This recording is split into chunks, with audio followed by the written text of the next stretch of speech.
नमस्कार, आदाब, सत श्री अकाल जी। मैं हूँ हेमा और आज की हमारी मूवी है 2013 में release short horror movie this is how you die. तो दोस्तों, आजकल हम लोगों ने प्रेजेंट में जीना छोड़ दिया है। कुछ लोग पास से निकल नहीं पाते और कुछ लोग फ्यूचर के लिए क्यूरियस रहते हैं, जिस कारण प्रेजेंट को इग्नोर कर देते हैं। तो ऐसे में अगर आपको ऐसी मशीन मिले जो आपका फ्यूचर प्रेडिक्ट करे, जो आपकी डेथ के बारे में बताए कि आप कैसे मरोगे, तब आप क्या करोगे? उसे ट्राई करोगे या नहीं? कमेंट सेक्शन में ये बात आप ज़रूर बताना। आज की हमारी मूवी में भी हम ऐसी ही मशीन को देखते हैं जिसका नेम मशीन ऑफ डेथ है। इस मूवी में अलग अलग 5 स्टोरीज को दिखाया गया है, जिसमें 5 लोग इस मशीन ऑफ डेथ के थ्रू अपनी डेथ के बारे में जानते हैं।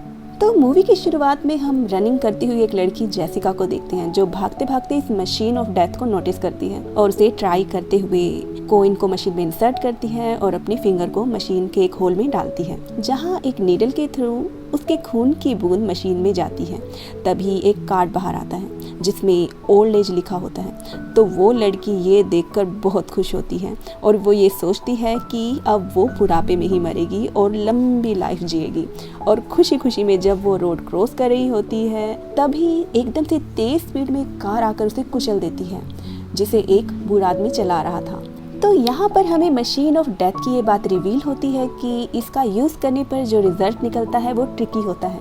उस लड़की की डेथ हालांकि ओल्ड एज के कारण ही हुई थी, बट उसकी नहीं, किसी और की ओल्ड एज के कारण। नेक्स्ट स्टोरी में हम एक टेनिस प्लेयर जिसका नाम माइक होता है को देखते हैं, जो क्यूरियस होकर इस डेथ मशीन को ट्राई करता है। उसका ब्लड और कॉइन लेने के बाद मशीन से फिर एक कार्ड निकलता है जिसमें पैराशूट फेलियर लिखा था। अब माइक बहुत डर जाता है और डिसाइड कर लेता है कि अब वो कोई भी ऐसी गेम नहीं खेलेगा जिसमें पैराशूट का यूज़ होता हो। अब जब माइक टेनिस कोर्ट में टेनिस खेल रहा होता है तो उसके फ्रेंड्स उसे वीकेंड में पैराग्लाइडिंग का प्लान बताते हैं, बट माइक जैसे ही उन्हें मशीन के बारे में बताने लगता है, तभी आसमान से एक पैराशूट बॉक्स उसके ऊपर आकर गिरता है और उसका कचूमर निकल जाता है और वो वहीं पर ख़त्म हो जाता है। अब इस मशीन का अगला शिकार एलेक्स नाम का एक लड़का बनता है, जो मशीन ऑफ डेथ का यूज़ करता है। तो उसके कार्ड में हॉट गर्ल लिखा हुआ मिलता है। अब एलेक्स भी डिसाइड कर लेता है कि वो सभी गर्ल, स्पेशली ब्यूटीफुल गर्ल से दूर रहेगा। अगले सीन में एलेक्स एक बीच में होता है जहाँ कोई नहीं होता, पर तभी वहाँ पर एक ब्यूटीफुल गर्ल एंटर करती है, जो उसे सीड्यूस करते हुए सनस्क्रीन लोशन लगाने को कहती है। बट एलेक्स उसके ऊपर चिल्लाता हुआ दूर चला जाता है। बट जब वापस मुड़कर वो उसे अपोलोजाइज करना चाहता है और उस मशीन के बारे में बताने लगता है, तभी एक जलती हुई लड़की आकर एलेक्स से टकराती है और वो भी उस हॉट यानी कि जलती हुई लड़की के साथ मारा जाता है।